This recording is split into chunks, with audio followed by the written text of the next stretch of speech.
Hola y bienvenidos a esta clase en la que vamos a hablar de arte y poder.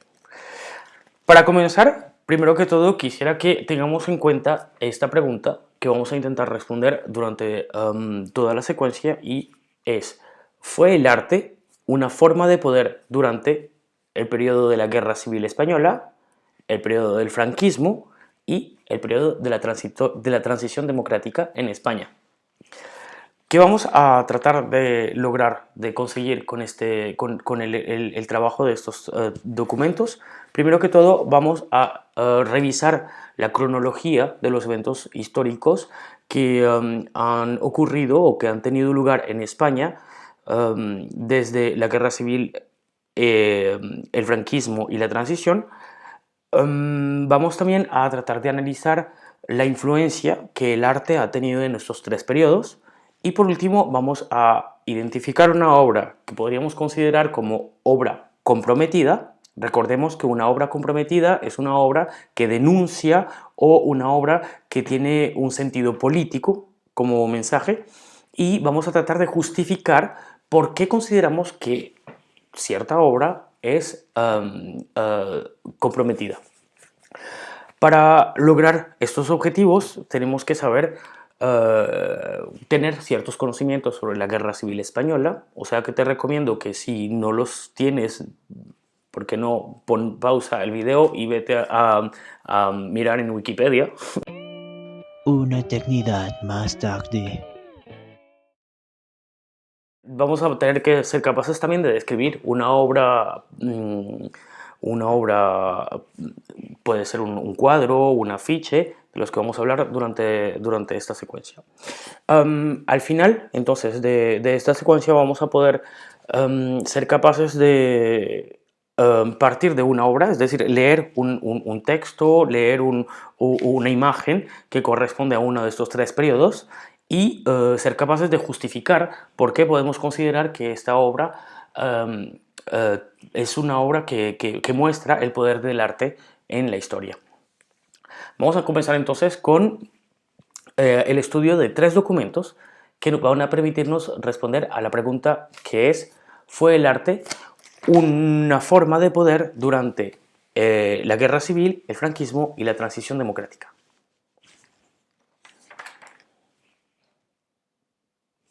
Para comenzar, vamos a comenzar con un afiche de propaganda del Partido Nacionalista durante la Guerra Civil Española.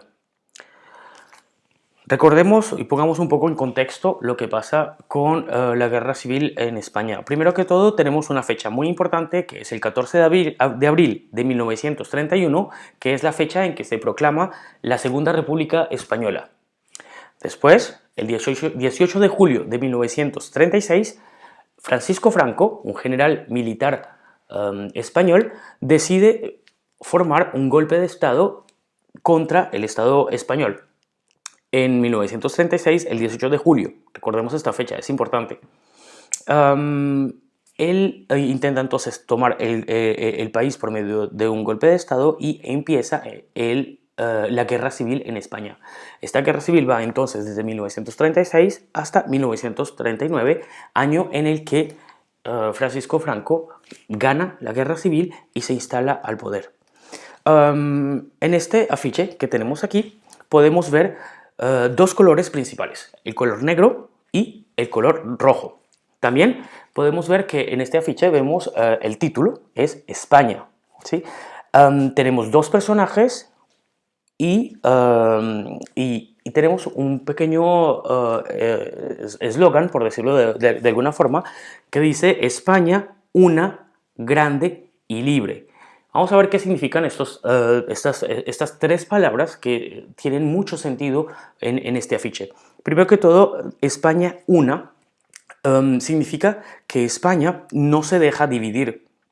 Este es el punto de vista de Francisco Franco, lo que quiere decir que para él España es una España unida, grande, que hace pensar a lo que es España en ese momento, es decir, la península ibérica, pero también hace pensar al Imperio Español, es decir, todas las tierras latinoamericanas que pertenecían al Reino Español. Y libre, que significa que España no se somete a ningún otro gobierno o a ningún otro país. Tenemos también justo debajo de las letras dos símbolos importantes que son las flechas y el yugo. Las flechas, todos sabemos lo que es una flecha. Una flecha muestra la dirección. De esta forma, Francisco Franco quería mostrar cómo España quería expandirse en todo el mundo. Es como una forma de mostrar el deseo de imperio español. Y tenemos otro símbolo que es el yugo. El yugo es una herramienta que se utilizaba para unir dos animales, como lo vemos aquí en esta imagen. Estos dos símbolos tienen mucho significado para interpretar este afiche. ¿Por qué? Podemos entonces hacer referencia a las flechas con la intención de imperio español y el yugo como un símbolo de unidad. Vamos ahora, después de haberles hablado entonces el símbolo y el eslogan del afiche, vamos a tratar de comprender un poco mejor los personajes que vemos en este afiche. Primero que todo tenemos entonces un personaje principal que está en el centro del afiche. Este personaje tiene una espada, no sé, como algo en la mano, con lo que ataca a un monstruo que vemos abajo, un demonio. Este militar representa uno de los militares que trabajaba o que estaba ayudando a Francisco Franco en la guerra, y este militar ataca a uno de los monstruos que es en ese momento, ¿cuál es? Es el comunismo. ¿Cómo podemos deducir qué es el comunismo? Este monstruo que tiene sangre y que tiene cuernos en la cabeza, este monstruo es simplemente el comunismo, porque lo vemos con el símbolo que tiene en la parte inferior. Vemos el martillo, perdón, la hoz y el martillo, que son el símbolo del comunismo, y es una forma de diabolizar un poco el Partido Comunista. También sobre el monstruo, sobre el demonio, hay algunas letras que hacen referencia a partidos que hacían parte del pueblo español durante la Guerra Civil, y son los siguientes. Tenemos primero que todo la FAI, significa la Federación Anarquista Ibérica. Quien dice anarquismo, pues dice que se opone también a todos los valores tradicionalistas del Partido Nacionalista, entonces del partido de Francisco Franco. CNT, que significa Confederación Nacional del Trabajo, un poco diferente al anarquismo, pero la Confederación Nacional del Trabajo es la confederación que representa a los trabajadores y las personas del pueblo. Y por último tenemos la UHP, que es la Unión de Hermanos Proletarios. Proletarios, recuerden que proletario significa una persona del pueblo, una persona que trabaja, que necesita laborar para ganar su dinero. Finalmente vemos cómo en este afiche se representa de forma muy clara el hecho de que gracias, o mejor dicho, a causa del ejército franquista, el pueblo podría derrotar el Partido Comunista. Este afiche tiene símbolos del partido falangista, que es un partido que intentaba adoctrinar el pueblo español para convencerlo de seguir una doctrina fascista.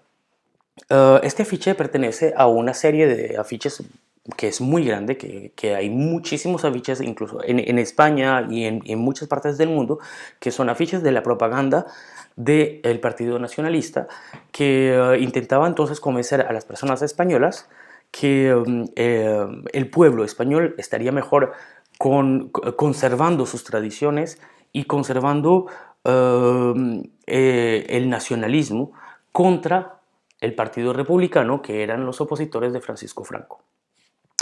Este afiche lo encontramos actualmente en el Museo Imperial de la Guerra en Londres, y este afiche fue hecho en el año 1937 por un departamento del gobierno que se ocupaba de la propaganda nacionalista en España y se llama la Jefatura Nacional de Prensa y Propaganda. Afiches como este existieron muchísimos, no únicamente el del Partido Nacionalista, sino también del Partido Republicano. Ahora, como lo vemos aquí claramente, se trata simplemente de oponer los partisanos del Partido Nacionalista contra los del Partido Republicano, mostrando a los seguidores del Partido Republicano como monstruos, como demonios, como personas que simplemente no podían ser aceptadas en la sociedad. Este afiche, entonces, podemos comprender, gracias a él, cómo el arte tiene cierta forma de poder, cierta forma de influenciar la sociedad. ¿Y cómo lo hace este afiche? Pues por antagonismos, es decir, que va a mostrar a un militar muy fuerte y firme y orgulloso frente a un monstruo, algo diabólico, que es el comunismo. Es la forma de comunicar que este afiche utiliza para servirse de la influencia que tiene el arte en la sociedad. Pero este no es el único ejemplo. Existen también otros ejemplos de otros periodos. Por ejemplo, vamos a hablar ahora del periodo del franquismo. Como os he dicho, en 1936 empieza la guerra y la guerra termina en 1939. Cuando la guerra termina en 1939, Francisco Franco se pone al poder y empieza lo que se llama en España el periodo franquista. El periodo franquista comienza entonces en 1939 y termina en 1975, año en el que Francisco Franco muere. En España a Francisco Franco se le conocía como el caudillo. Caudillo significa líder o persona que guía a otros. ¿Cuáles son un poco las características de todos estos años, entre 1939 y 1975, los años del franquismo en España? ¿Cuáles son las características de la sociedad española? Simplemente la sociedad española se vuelve una sociedad tradicionalista, una sociedad en la que la religión tiene mucho poder, el Estado y la religión están unidos y además muchas de las cosas que se hacían, por ejemplo, de la expresión artística, por ejemplo, de la libertad de expresión, fueron censuradas para evitar que la población piense de otra forma o se oponga al Partido Nacionalista. Francisco Franco, que es el dictador, nació el 4 de diciembre de 1892 y murió el 20 de noviembre de 1975. Su dictadura duró entonces desde el año 39 hasta el año 75. Como podemos imaginar, mucha parte de la sociedad podría haber estado cansada de pronto de seguir ciertos dictámenes, ciertos preceptos sociales impuestos por este régimen. Uno de los artistas que ha sido considerado como seguidores del Partido Comunista y considerados como importantes un poco en la resistencia artística española es José Manaut Viglietti. José Manaut Viglietti es un artista valenciano que ha pintado obras como esta, que se llama Obra Carcelaria. Obra Carcelaria es una obra en la que vemos una cárcel o una prisión en Madrid, en la que están encerradas muchas personas que hacen parte de la izquierda española, que hacen parte del Partido Republicano, el Partido Comunista Español, y por esta razón se han visto encerrados en prisión. En esta obra podemos ver que José Manaut presenta una escena de la vida cotidiana de las personas que vivían en la prisión. Vemos entonces muchos hombres que están reunidos en una sala vemos que no hay mucho espacio, que hay muchas personas que, sin embargo, esas personas que vemos que están en esta prisión, se ven que están bien vestidos, que están discutiendo, que tienen una conversación. Lo que José Manaut está expresando en esta obra es que muchas de las personas que han sido prisioneras durante este periodo son personas que tenían muchas cosas, muchas ideas, muchas conocimiento, y por esa razón los vemos en esta obra hablando unos con otros, discutiendo, muy bien vestidos.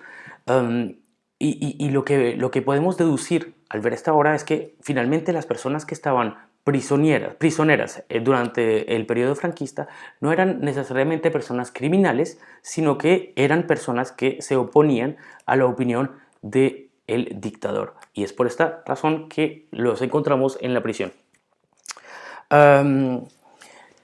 Este pintor, entonces, como les estaba diciendo, es un pintor valenciano y militante del Partido Comunista. Él durante su juventud vivió en Valencia, luego vivió en Francia, en Bélgica y en Holanda para trabajar y para estudiar la pintura y estudiar las artes. Pero luego, después de haber vivido en Francia, Bélgica y Holanda, José Manaut volvió a Madrid y es ahí donde empieza a trabajar como docente de la Universidad de Bellas Artes. José Manaut empieza entonces a tener cierto contacto con el Partido Comunista Español y fue también vinculado con la masonería española, razón por la que fue juzgado por el Tribunal Especial para la Represión de la Masonería y el Comunismo. Podemos imaginar que Francisco Franco, dentro de su gobierno, tiene un departamento que se ocupa únicamente de vigilar las personas que hacen parte del Partido Comunista y que hacen parte de la masonería. José Manaut hace parte de ambos y es por esta razón que es condenado a prisión. 12 años y un día. Después entonces de terminar su pena, podemos ver que finalmente José Manaut representa como antídoto la refleja cotidianidad de la prisión, es decir, una forma casi normal de ver la realidad de personas que están en prisión solamente por no estar de acuerdo con el caudillo, es decir, Francisco Franco. Vamos ahora entonces a ver el periodo de la transición. La transición democrática es un periodo un poco particular. Como lo hemos visto, ha pasado la guerra civil, ha terminado en 39, luego ha empezado el periodo del franquismo, que ha terminado en el año 75, y empieza el periodo de la transición. La transición, como su nombre lo indica, es un cambio, pero es un cambio que no está representado por la ruptura, es un cambio que está representado por la continuidad. ¿Qué quiere decir esto? Es decir que la transición democrática no se da en España como negro o blanco, simplemente. Es algo que se da en la continuidad, es algo que se acompaña. ¿Y cómo empieza entonces la transición? Podemos decir que el evento más importante es la muerte del general Franco el 22 de noviembre de 1975. Cuando el caudillo muere, empieza entonces la transición. Podemos oponer dos conceptos. El concepto de transición podemos oponerlo al concepto de revolución. ¿Por qué? Porque la transición es un cambio acompañado, es un cambio en la continuidad, mientras que la revolución no es un cambio drástico. La revolución hay una ruptura en la revolución. Cuando pensamos en revolución, por ejemplo, podemos pensar en la Revolución Francesa, un cambio drástico de régimen. No es lo que pasa en España. En España hay una transición. Y en esa transición hay un movimiento muy interesante que tiene lugar, y es el movimiento de la movida española. ¿Qué es la movida española? La movida madrileña. ¿Qué es la movida madrileña? La movida madrileña es un movimiento de contracultura, es decir, que es un movimiento en el que los artistas expresan cosas que van en contra, cosas que van en contra de los preceptos sociales. Es decir, que es un movimiento que trata de romper con la tradición, que trata de acabar con lo que siempre ha tenido lugar en España.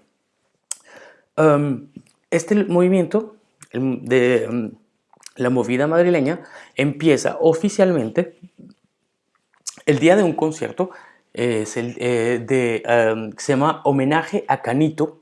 Canito era un cantante que se llamaba José Enrique Cano Leal y él muere. Y es por esta razón que sus amigos deciden hacer un concierto en homenaje para él, y ese concierto tiene lugar el 9 de febrero de 1980. Y este día empieza oficialmente la movida madrileña.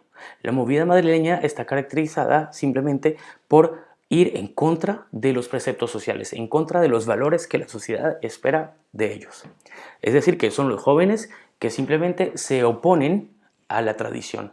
¿Por qué? Porque España, después de haber estado durante tanto tiempo bajo un régimen militar, las personas, la sociedad, están cansadas de vivir esa situación y entonces deciden oponerse a esa situación. Uno de los artistas más importantes de los que vamos a hablar en este periodo es el de Ukelele.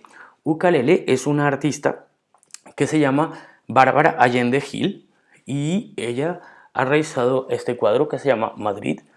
Este cuadro ella lo ha hecho en el año 1984, en el que vemos una mujer en el centro del cuadro. Detrás de ella vemos una ventana, ¿sí? Una ventana con una cortina de color rojo, una cortina que podríamos llamarla como un cortinaje barroco. Detrás de la cortina y de la ventana está la imagen de la Gran Vía. Gran Vía es un lugar muy importante en la ciudad de Madrid. Es uno de los centros turísticos y los centros neurálgicos de la ciudad.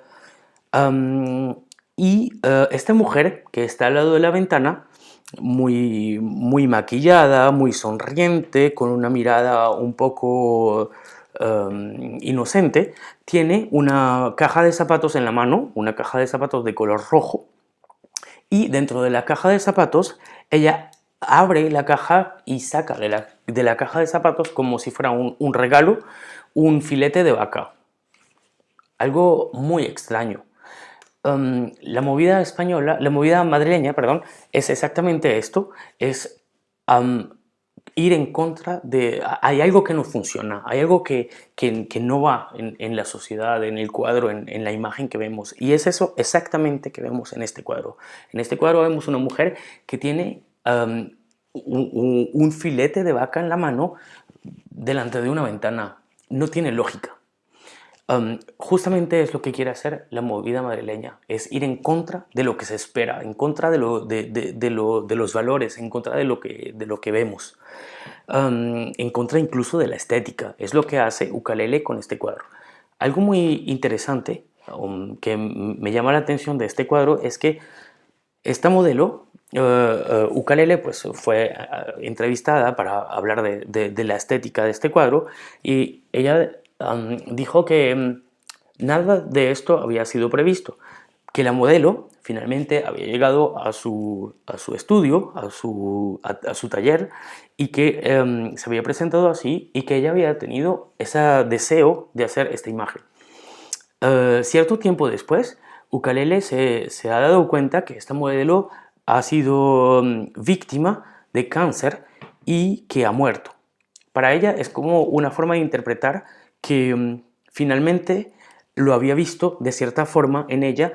Es como si ella en esta caja de cartón sacara algo que no tenía nada que ver con ella, con su físico, con su estética, y es el cáncer. Es por esta razón que ella ha hecho este cuadro. La movida madrileña es eso, es simplemente sacar algo que nadie espera, algo diferente, algo contrario. Finalmente, después de haber visto todo lo que hemos hablado, podemos decir que el arte tiene poder y que el arte influye en la sociedad. Hemos visto entonces un ejemplo en la Guerra Civil gracias al afiche de España una, grande y libre. Luego hemos hablado del franquismo junto con José Manaut. Y para terminar hemos visto entonces el cuadro de Ucalele que se llama Madrid, que ha sido hecho en 1984 de la movilidad madrileña. Estos tres cuadros nos permiten comprender cómo el arte puede ser una forma de influenciar, puede tener cierto poder en cualquier momento de la historia. Hasta luego.